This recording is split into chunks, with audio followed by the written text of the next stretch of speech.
But I didn't, because somehow I just knew this was all gonna work out. Ted? Oh, thank God.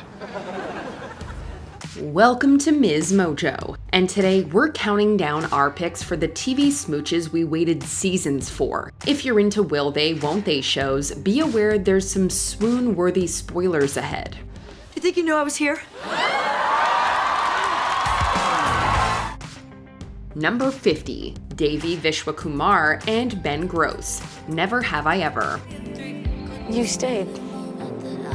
Yeah, I just wanted to make sure you were okay. Put a finger down if you wanted these two to just kiss and get it over with. It's a rom-com tale as old as time, and really, who doesn't love a good enemies to lovers? While Devi had plenty of love interests to go around, it seemed like Ben's chance might have sailed when he leaned in for a kiss and was promptly rejected. Whoa! Were you just trying to kiss me? No. Yes, I'm sorry. I don't know what I was thinking. But that just made the real thing all the sweeter. Coming at the tail end of a perfectly dramatic first season, Devi and Ben finally come to terms with their feelings and lock lips. After the early fake-out, this romantic culmination left us chomping at the bit for season 2.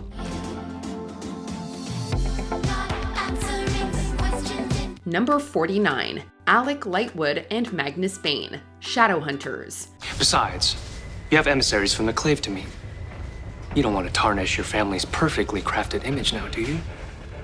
12 episodes may not seem like that long, but trust us when we say it felt like an eternity. Fans of the book series had been waiting years for a true adaptation of Alec and Magnus's romance. And no, that awful live-action movie doesn't count. So as you can imagine, Malik shippers were practically frothing at the mouth from their very first scene. And then they waited, and waited, and waited, until a finale kiss that hit all the right notes. Book fans were long overdue for a true live-action Malik moment, but they can rest easy knowing that good things come to those who wait.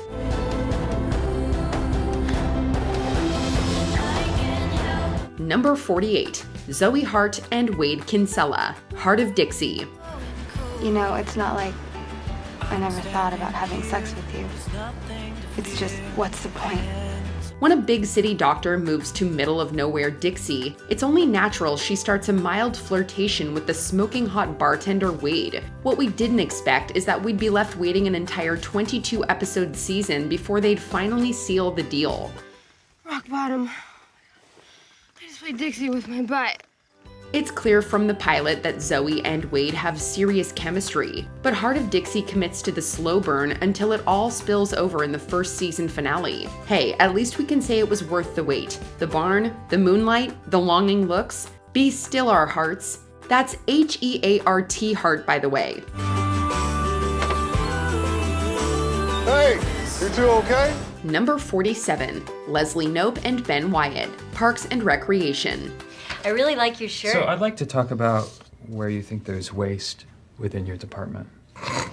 Where do I start? If there's one thing Pawnee's deputy P&D director loves more than rules, it's Ben. However, the department's strict no dating policy meant we all had to suffer through over half a season of will they, won't they. This wait was particularly painful because of how obvious it was that Ben and Leslie were endgame material. We're on Chris's couch. Yep, we are. And I'm wearing his clothes. Thankfully, the two didn't let the pesky rules stop them for long, and they took advantage of a road trip to finally give us the smooch we'd all been waiting for. Even though it took several episodes longer than we wanted, we have to admit that cabin kiss was steamy. Oh, hey. Hey. Chris just wanted me to drop off these receipts. Oh, well, he's not here. He took off. Okay.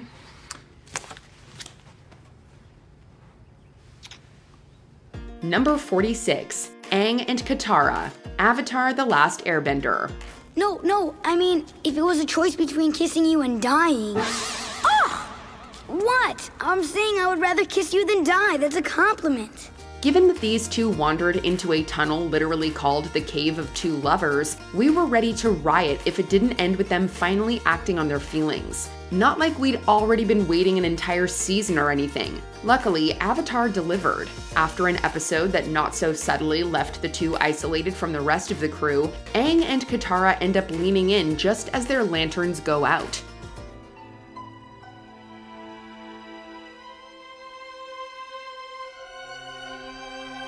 We may not technically see the kiss, but at that point, the implication was still enough to send fans into a frenzy. The way the two are left blushing afterwards is so cute, we almost can't handle it. How did you guys get out? Just like the legend says, we let love lead the way. Really? We let huge, ferocious beasts lead our way. Number 45, Kurt Hummel and Blaine Anderson, Glee. I'm impressed. You're usually so top 40. Well, I just wanted something a little more emotional. After being tormented in class, switching schools, and joining a new Glee club, Kurt Hummel finally meets the man of his dreams, Blaine. But then the show rudely spends 2/3 of the second season depriving us of the clean kiss we all wanted to see. I didn't stand up.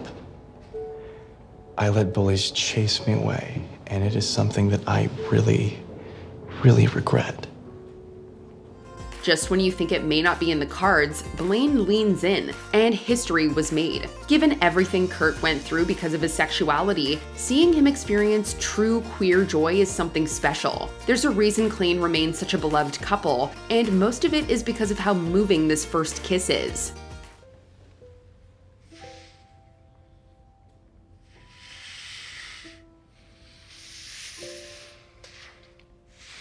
Number 44, Sam Malone and Diane Chambers, Cheers.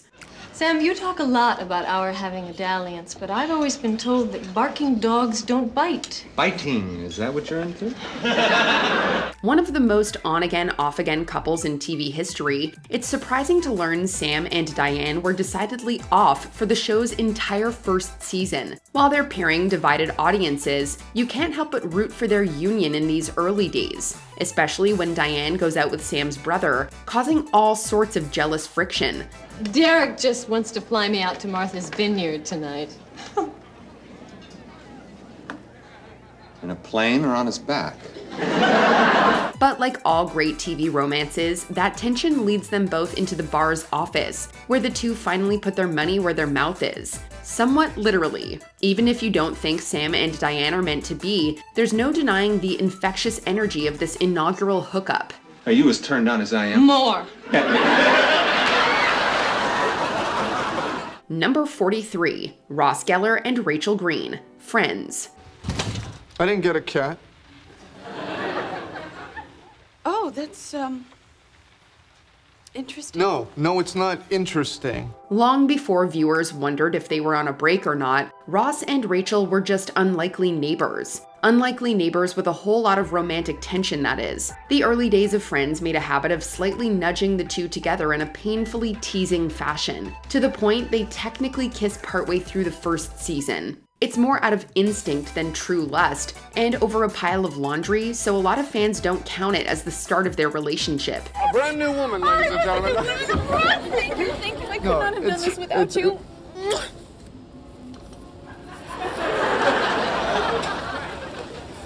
That wouldn't come until the following season, where we get a true lover's confession. Either way, both moments deliver payoff in spades.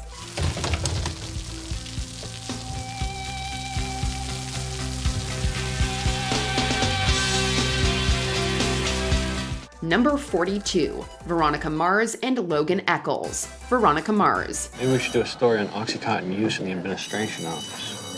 Okay, pirates. Even Neptune's teen detective extraordinaire couldn't solve the mystery of her feelings for resident jerkwad Logan. As it turns out, he felt the same, and the two spent most of the first season masking their affection behind a metric ton of snark. But when Logan comes to Veronica's aid during a particularly dangerous investigation, the adrenaline finally gets the two to drop their guard. You okay? Mm-hmm.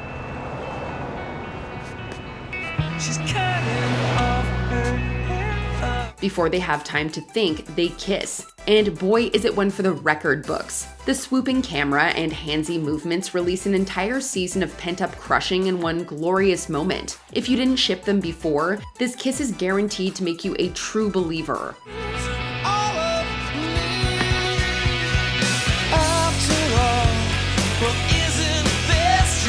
Number 41, Fran Fine and Max Sheffield, The Nanny. New York's 10 most eligible widowers? My condolences, by the way. You read Esquire? When they list the 10 most eligible widowers, I do. Workplace relationships don't always work out, but in the case of The Nanny, it's kind of the whole show. From the moment Fran signs up to help the Sheffields, we're left waiting for her and Max to get together. And if you could, you'd get down on your hands and knees and apologize. Miss Fine. Apology accepted. Mom, pack my things. He wants me back. We'd be waiting a bit though, even for their first kiss. It comes at the end of the first season when the two are high off a successful scheme. It's quick and the two quickly brush it off, but the feelings are there despite it all. While their romance feels inevitable nowadays, at the time, this was the first real moment we knew Fran and Max were going to be lovebirds. Oh, thank you, Miss Fine. Oh. Thank you. Number 40, Eleanor Shellstrop and Chidi Anagonye. The Good Place. I'm Chidi Anagonye, and you are my soulmate. Cool, bring it in, man. Kristen Bell has a thing for great TV kisses, huh? This time, she's trapped in the afterlife with Chidi, whose uptight personality is in direct contrast with Eleanor's self-serving attitude. But that's part of the reason they make such a great match. Despite their differences, the show spends 2 whole seasons building their dynamic into something impossibly sweet. Then, when faced with the end of existence, Chidi throws caution to the wind in order to snap Eleanor out of her funk. Hey, man. What's up?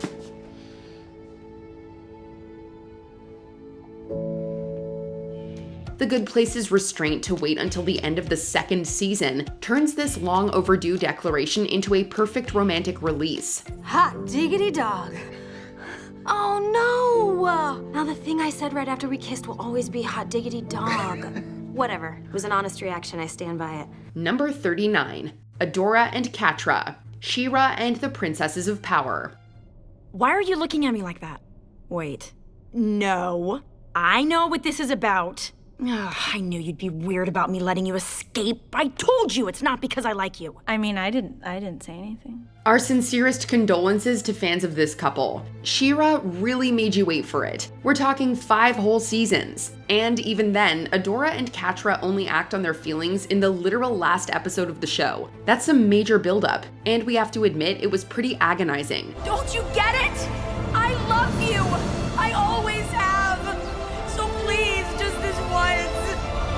Stay!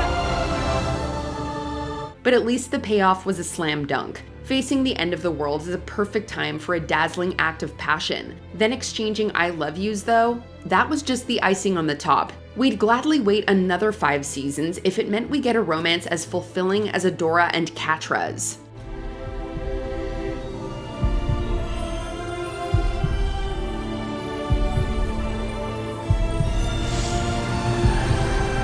Number 38, Eve Pilastri and Villanelle, Killing Eve.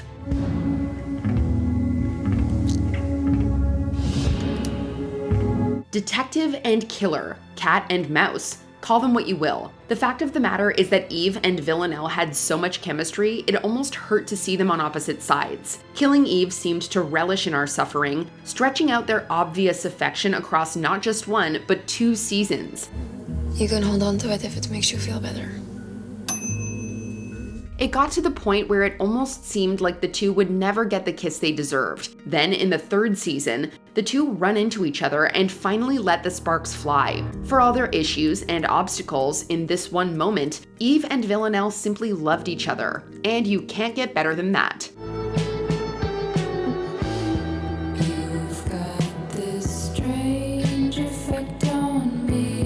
Number 37, Jack Shephard and Kate Austen, Lost. If you see or hear anything,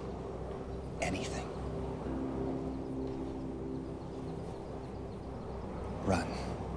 You'd think being stranded on a mysterious island together would be the perfect time to release your inhibitions. However, Jack and Kate aren't exactly the most emotionally mature, and hem and haw around their attraction for a full season and a half. For the record, these are network seasons, meaning diehards were glued to their screens for over 30 hour-length episodes before seeing this kiss.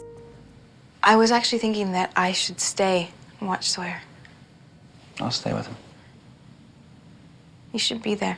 While it's not exactly glamorous, they are still on an island. Lost's first real romance is undeniably sexy. Later, Kate apologizes for letting her impulses get the better of her, but Jack says he isn't sorry. Neither are we, for the record.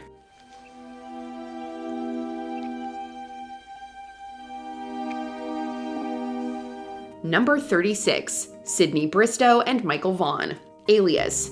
Duty, professionalism, and actual criminals all stand in between Sydney Bristow and Michael Vaughn. That's probably why it took them 35 episodes to say what they mean. And as they say, actions speak louder than words. People that would kill us if we were seen together.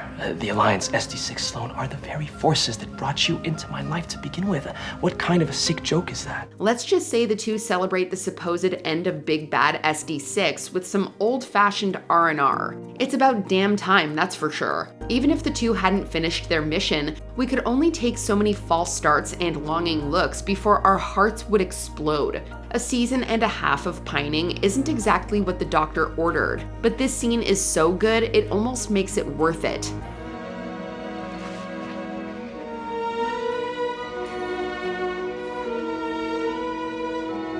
Number 35, Mindy Lahiri and Danny Castellano, The Mindy Project. And I'm sorry about what I said about Cliff. You weren't lucky to be with him, he was lucky to be with you. In a show almost entirely about balancing one's personal and professional life, you would have thought Mindy would at least peck her love interest in the first season. You would be wrong though. In fact, it takes halfway into season 2 before Mindy and Danny finally make a move. Danny? Yes. Who did you think it was? Cliff, obviously. Oh, give me a break with Cliff. I'm lost in the desert right now and I'm drunk. Even though it feels needlessly drawn out, we have to give credit for them doing it in an airplane. And to be fair, it's not like Mindy was struggling for romantic partners before this. Still, the Mindy Project knew exactly what kiss we wanted to see, and withholding it for nearly 40 episodes was just plain mean. Hey, Danny, all these waters look the same. I just don't...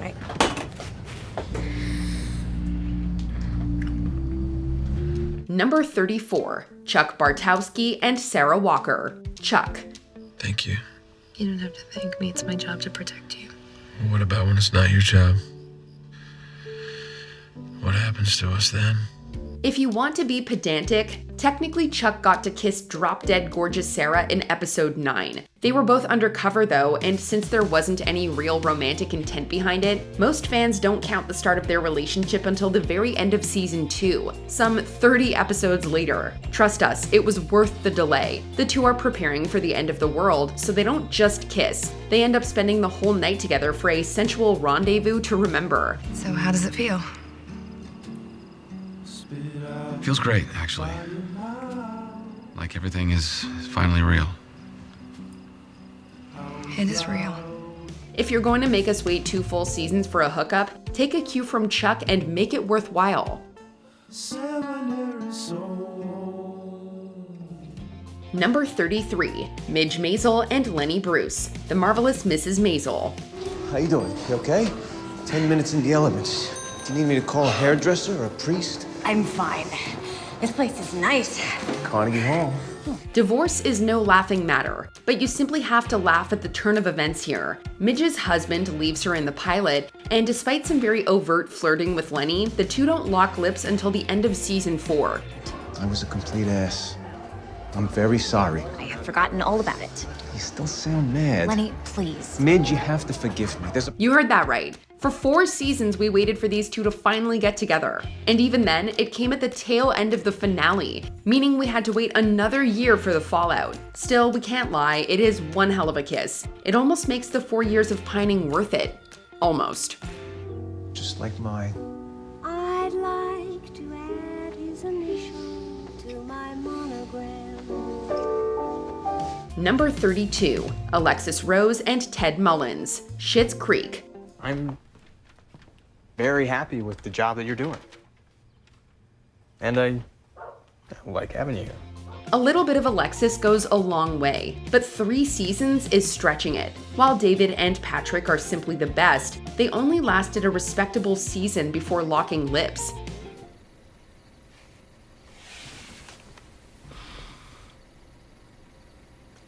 Ted and Alexis left us waiting triple that. It's crazy when you realize the two had been longing for one another ever since their season 1 breakup. even working together at the vet clinic.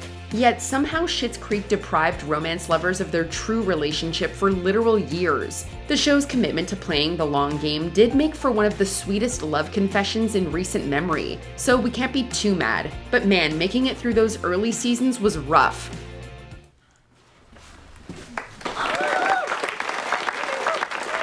Number 31, Matthew Casey and Sylvie Brett, Chicago Fire. How are you? You up for it? Oh, yeah, it's probably good for me to be out, so yeah. As hot and passionate as an actual fire, Firehouse 51 fought against burgeoning feelings between its residents for a really long time. Like 6 years long. It's, good to see you back with the chaplain. What? I always liked him. With you, I mean. Casey and Brett had been eyeing one another since the latter's introduction in season 3, but a series of other romantic entanglements delayed the inevitable, postponing their kiss until an ambulance accident in season 9. For those who aren't great at math, that means this kiss was 6 seasons in the making. While we wish it didn't take Brett being in mortal danger, at least the results forced the two to reconcile one of the series' longest-running plot threads.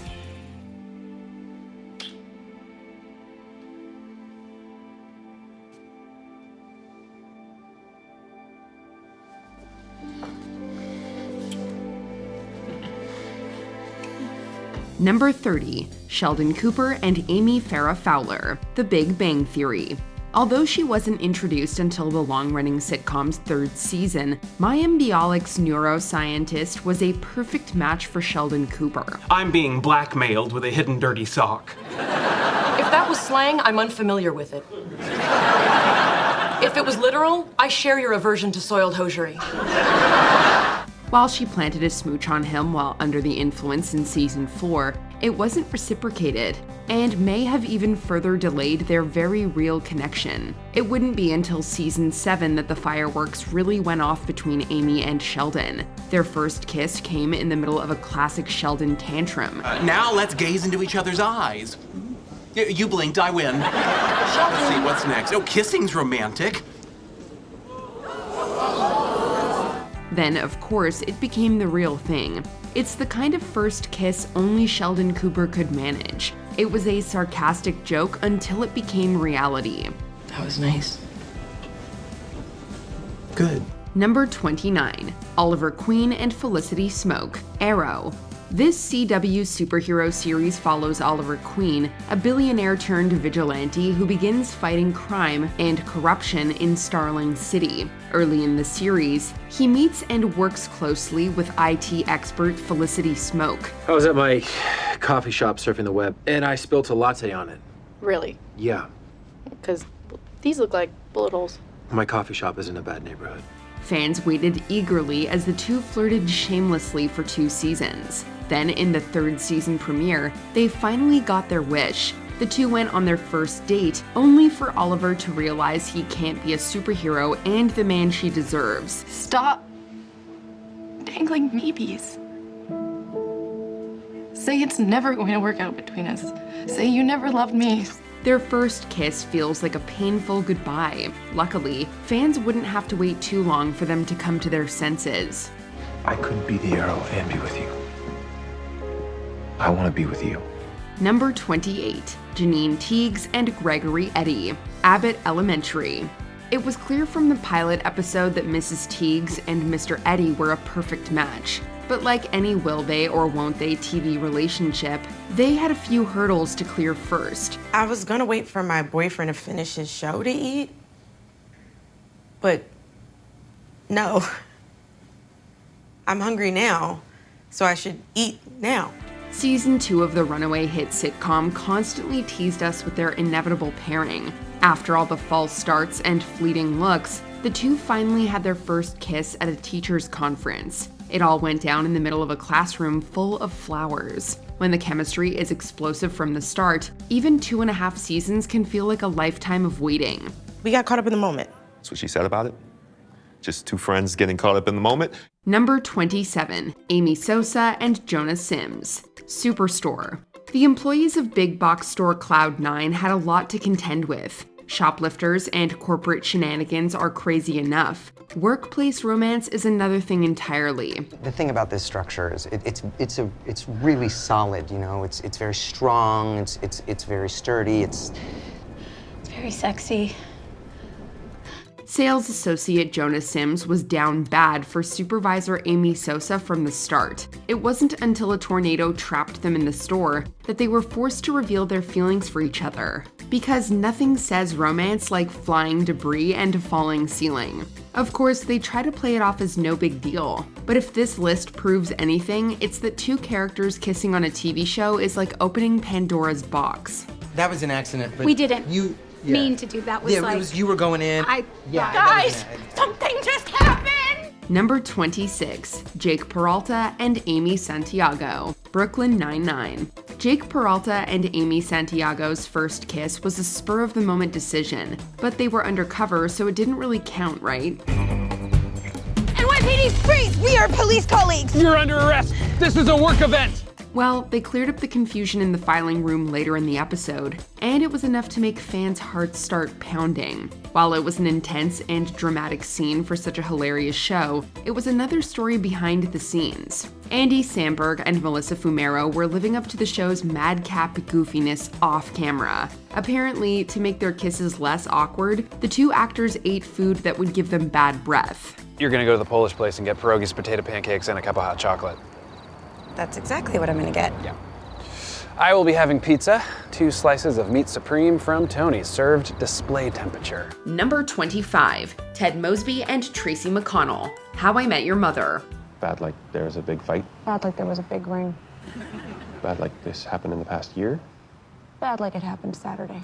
In a way, we spent all 9 seasons of this seminal sitcom waiting for Ted to kiss the mother. It isn't called How I Met Your Mother for nothing, but even if you don't count the previous 8 years, the show still stretched out Ted and Tracy's romance for the entire last batch of episodes. The two don't technically kiss until the 4th to last installment of the entire series. That's downright criminal behavior. For fans who'd been watching since day one, seeing Ted finally profess his love was downright cathartic. So heads up, if you're starting How I Met Your Mother for the romance, you better get comfortable.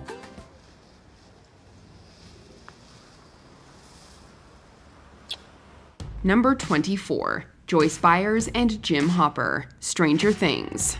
When we first met Joyce, she was not doing well. She was frantically searching for her missing son, Will, and forcing the exhausted and weary police chief, Jim Hopper, to take her seriously. But over 4 seasons, monster invasions, and being held captive by the Russians, the two grew very, very close. It was a very long time coming. I've been on a diet of watery soup, moldy bread, and maggots, so yeah, I've been dreaming about breadsticks and lasagna, I'm assuming. So I've been dreaming about something else? You tell me.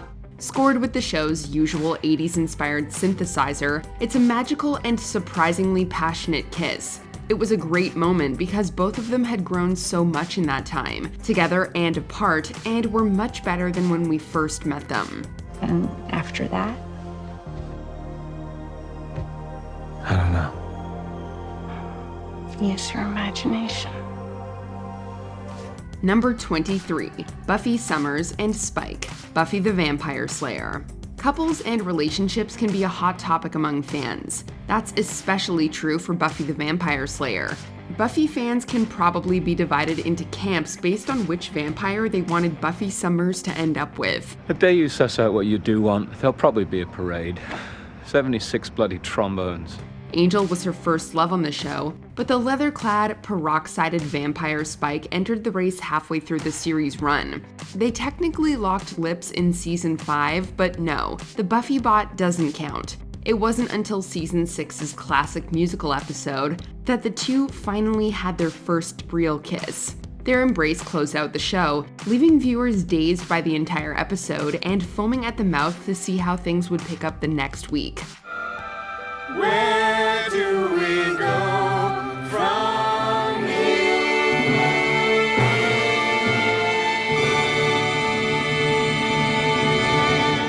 Number 22, Michonne and Rick Grimes, The Walking Dead. You'd think a band of survivors trying to outrun a horde of walkers wouldn't have much time for romance. But then you wouldn't have much of a show if they didn't. You want to tell me about your day? No. Same thing.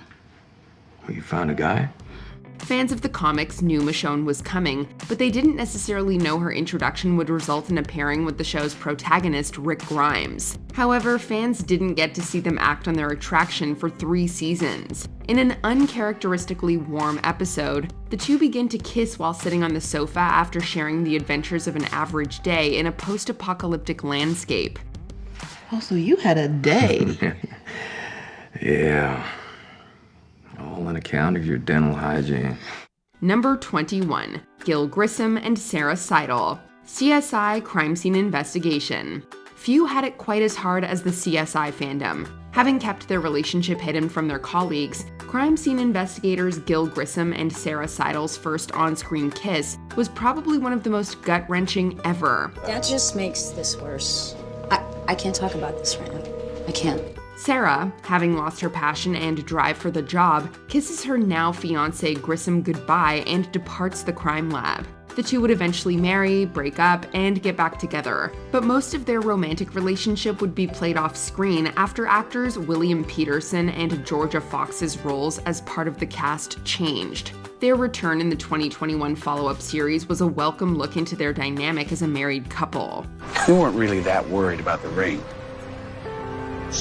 It just felt like a bad omen.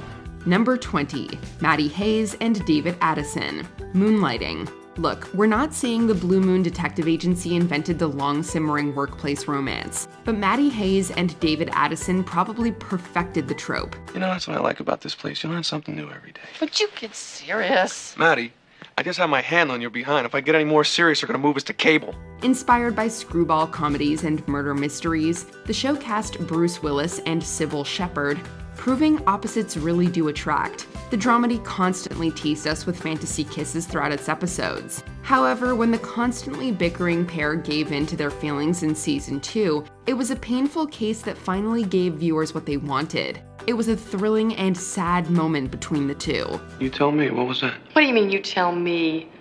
It wasn't me, it was you. I didn't do it, you did it. I did not do it. Well, I did not do it. Well, if you did not do it and I did not do it, I guess it didn't happen. Number 19, Joey Potter and Pacey Witter. Dawson's Creek. Though technically they share a brief peck early on in season 1, these two wouldn't discover their true feelings for each other until the 3rd season. The hostility, the way they're wary with each other, not to mention the constant bickering and name-calling.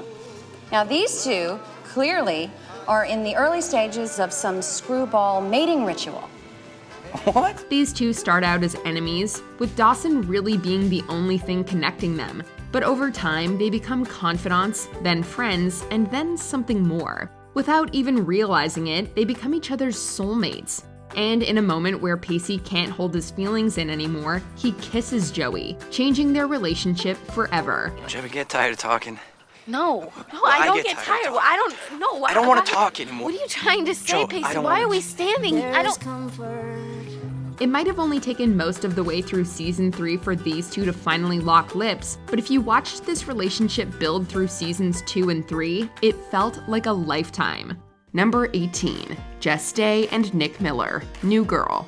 Similar to Joey and Pacey, if we're talking straight episode count, this one doesn't take too long at all to manifest. We got this first kiss halfway through the 2nd season, but also like Joey and Pacey, the tension between these two was so palpable that it felt like forever for this to finally happen.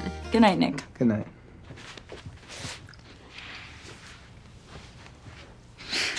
The chemistry between them was so intense, in fact, that Jake Johnson and Zooey Deschanel were told not to touch during filming. I think we actually legitimately fought against it for a long time. But I mean, really, really hard. You guys fought against it. We would be like, so, do you want to go over there? Don't touch him. Cece saw it from the very beginning. She tries to hook up Nick and Jess very early on, but the show made us wait in anticipation. Number 17, Kate Beckett and Richard Castle. Castle. No matter how much animosity Beckett has for Castle in the beginning, these two have an obvious chemistry. Castle is always out to win Beckett's heart, but in season 1, Beckett is all business. This whole bad boy charm thing that you've got going might work for bimbettes and celebutantes. Me? I work for a living, so that makes you one of two things in my world. Either the guy who makes my life easier, or the guy who makes my life harder. She's not at all responsive to his romantic attempts, and even tries to have Castle removed as her partner. But in season 2, their relationship begins to soften, and we could see mutual feelings begin to blossom. Then, finally in season 3, Castle and Beckett finally share their first kiss.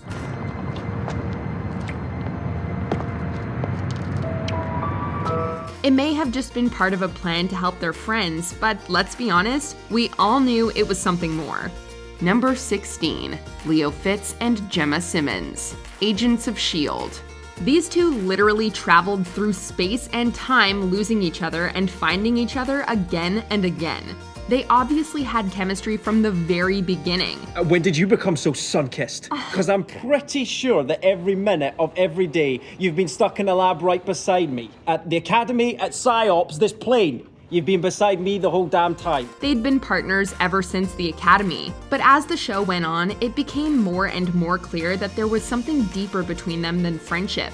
We watched as their feelings blossomed through insurmountable obstacles. They defeated deadly viruses, battled Inhumans, and even survived at the bottom of the ocean all together. Their first kiss came in a moment of desperation where they just couldn't hold in their feelings anymore. You dove through a hole in the universe for me!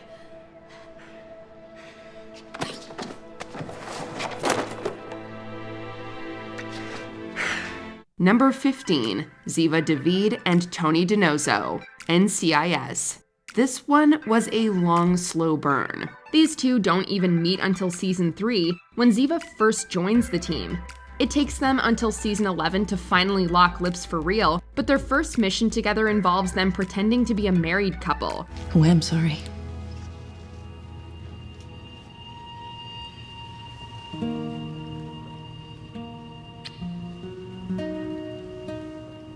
Your instincts were right. Even the actors knew right from then that their characters were in a love story, and the fans were right there with them. We all waited 8 seasons for them to finally come together, and it was a goodbye kiss.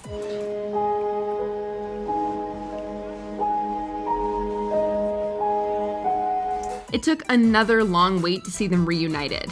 Number 14, Dwayne Wayne and Whitley Gilbert, A Different World. Towards the beginning of A Different World, the idea of romance isn't really on Dwayne or Whitley's mind, but it certainly was on the audience's. As the show went on, the chemistry between the two was undeniable. Well, it certainly is good to see a familiar face. Although you don't look all that familiar. Oh, my suit. Well, I was in Toronto on business. Dwayne might not have been the type of guy Whitley would usually go for. He didn't have the rich guy look, he wasn't on the finance or business track, but he was the only guy who cared to get to know her, and that's what really matters. Well, looks like we're all done. No, we're not. Well, what's left?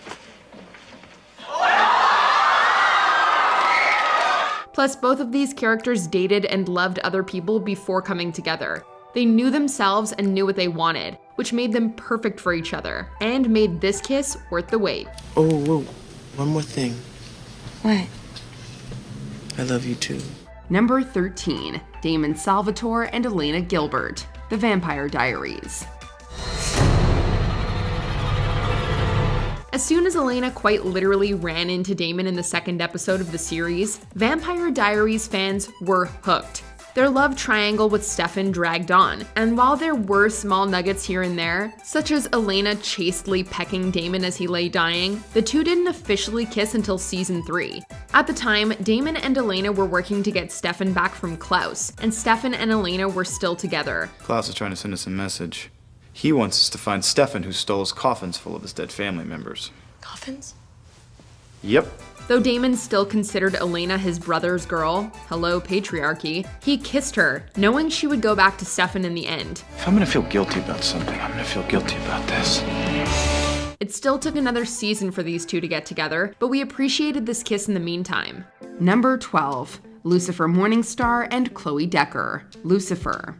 These two start off with that classic opposites attract, buddy cop type of relationship. Chloe is pretty straight-laced and by the book, and Lucifer is, well, Lucifer. You got some balls on you, pal. Oh, thank you very much, but they're really quite average. I bet. Are you sure that we haven't met? I could swear I've seen you naked. Have we had sex? Similar to Castle and Beckett's relationship, Lucifer clearly likes Chloe from early on, but Chloe remains skeptical of his intentions. Though he's straight up with her about who he really is, Chloe naturally doesn't believe him. But slowly their trust grows, and they become real partners and true friends. Eventually, just when Lucifer is ready to give up hope that Chloe would ever see him as anything more, she flips the script and plants one on him. You're probably right.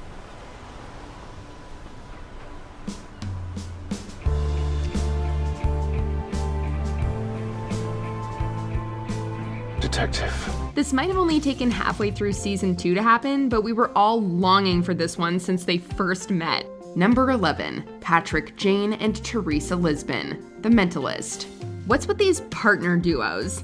They just can't seem to keep their hands off each other. At least, not for long, but definitely long enough.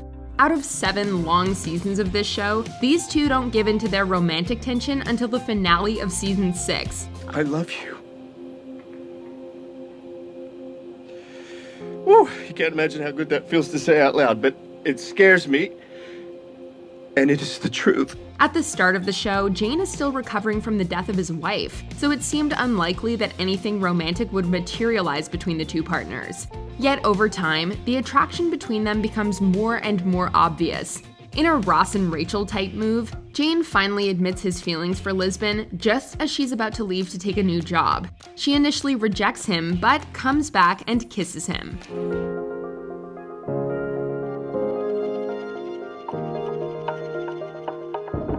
Hey, quit that! Number 10, Seeley Booth and Dr. Temperance Bones Brennan, Bones. Yet another partnership team-up relationship to add to the list. It's obvious from the beginning that these two would eventually get together. I'm the gambler. I believe in giving this a chance. Look, I want to give this a shot. Even their co-workers think there's something going on between them. One of them, Sweets, even writes a book about their relationship. Yet we still had to wait through 5 seasons and 100 episodes of sexual tension, overprotectiveness, and even jealousy between them before finally seeing Booth and Bones kiss. After reminiscing on their first case together to help Sweets with his book, Booth finally builds up the courage to tell Bones how he feels. You nuts? No, the FBI won't let us work together. Don't do that. That is no reason. It's a bittersweet moment since Bones is not ready to reciprocate, but we all knew this was only the beginning. Number 9, Anne Shirley Cuthbert and Gilbert Blythe, Anne with an E. I have a very good imagination, so I just had to be sure this is real. Anne, I have to know. Do you truly have feelings for me? Ah, young love. It may have taken until the series finale of this short-lived show for them to kiss, but it was well worth the wait. Gilbert clearly likes Anne from the very first time they meet. On the first day of school, Gilbert saves Anne from a kid that's harassing her and asks if she had any dragons that needed slaying, implying that he wants to be her Prince Charming. You're welcome. Need anything else? Any dragons around here need slaying? No, thank you. Who are you? After that, Gilbert relentlessly tries to get Anne's attention, which proves elusive. But eventually the two become friends and fall in love. Their first kiss may have been a long wait, but it was like a fairy tale. Number 8, Brienne of Tarth and Jaime Lannister, Game of Thrones. Let's just ignore everything that happens in the last few episodes of Game of Thrones and only remember the good times, like when these two finally locked lips. Jaime and Brienne didn't start off on the best of terms. Honestly, there probably aren't worse terms two people could start on. Why should I care how you die? You swore a solemn vow, remember? You're supposed to get me to King's Landing in one piece. Not going so well, is it? But throughout the show, their respect for each other grew. Jaime trusted Brienne enough to tell her the true story behind the Mad King's death, and Brienne's honor inspired Jaime to be the knight he always longed to be. Season 8 definitely lacks high points, but the scene where Jaime knights Brienne is one of the best in the show's history. Arise, Brienne of Tarth. a knight of the Seven Kingdoms. And their long-awaited kiss was pretty great too. I've never slept with anyone before. Then you have to drink. Those are the rules. I told you. Number 7, Stiles Stilinski and Lydia Martin, Teen Wolf. This one was not just a slow burn for us, but for Stiles as well. Stiles has harbored an unrequited love for Lydia since the 3rd grade. Lydia, on the other hand, hasn't even seemed to notice he was alive. That is freaking awesome. I mean, this is seriously gonna be the best thing that's happened to this town since the birth of Lydia Martin. Hey, Lydia. You look like you're gonna ignore me. That is, until things start getting all mystical and magical in their lives. Over time, Lydia starts to see just how deeply Stiles cares about her, and she starts to care back. When Stiles is suffering from an intense panic attack, Lydia kisses him as a way to calm him down. At the time, it may have been little more than a distraction, but later on, even Lydia admits that that was the moment everything changed between them. When I kissed him,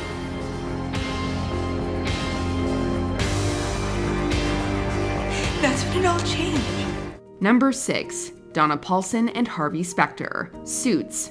When it comes to workplace romance, these two might take the cake for the longest wait time. Fans waited 7 seasons for these two to finally take the plunge, although they would have to wait a whole other season for them to actually get together. But even though it took them forever to get there romantically, these two always had each other's backs. Actor Gabriel Macht even called the pair each other's other half. I don't know how to say this. Just say it, darling. What? Your dad, he had a heart attack. He's right. Whether it was working on a case or being there for each other emotionally, like when Harvey's dad died, these two were basically in a relationship already, just minus the physical part. Where's Lewis? Because I have some news, and I think you should both. And boy, are we glad they added the physical part. Number 5, Luke Danes and Lorelai Gilmore, Gilmore Girls. Quick banter and obscure pop culture references a happy couple make. Fans knew from the start that Luke and Lorelai had something special. They're the epitome of opposites attract. He's surly, she's perky, she's a caffeine fiend, he runs a diner that sells coffee. It's the perfect match. This is a coffee morning. Every morning for you is a coffee morning. This is a jumbo coffee morning. I need coffee and an IV. I give you tea and a balance bar. But the showrunners dragged this obviously perfect couple out for 4 long seasons before fans got that much anticipated first kiss. This could be a totally innocent situation. And then we've done all this what-ifing for nothing. Let's just go back in there and see if anything's weird, okay? Okay.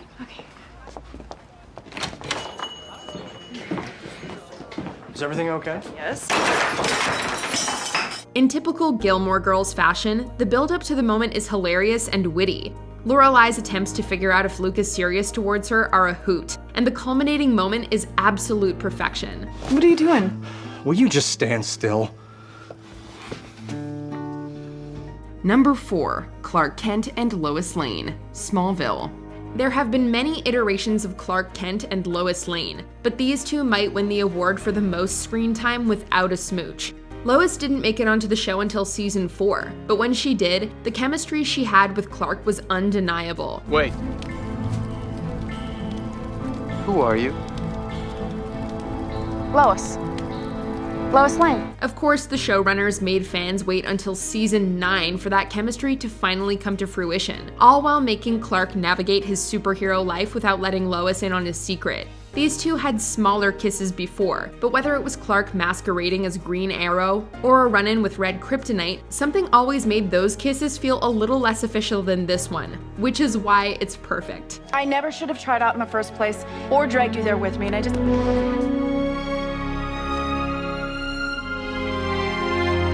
Number 3, Josh Lyman and Donna Moss, The West Wing.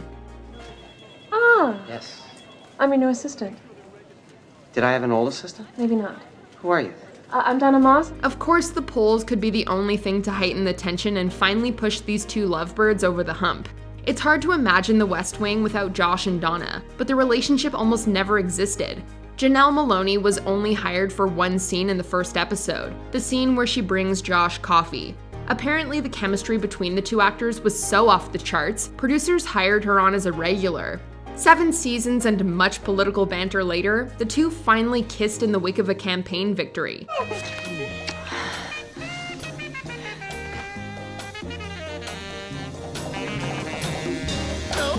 Ah, the romance of politics. Number 2, Dana Scully and Fox Mulder, The X-Files. Talk about making us wait for it. Scully and Mulder may as well have invented the idea of the slow romantic burn. Ever since the beginning, the tension, both positive and negative, between these two could cut a knife. If you have any doubt about my qualifications or credentials... You're a medical doctor. You teach at the academy. You did your undergraduate degree in physics. Einstein's twin paradox, a new interpretation. Dana Scully's senior thesis. Now that's a credential, rewriting Einstein. It may have had something to do with Gillian Anderson and David Duchovny's reported less than friendly relationship while filming, which could have had a hand in creating sparks on camera. But don't worry, the two are good friends now. Tension aside, after 143 episodes, our favorite alien hunting, crime fighting duo finally locked lips. And at the turn of the century, no less. Fitting.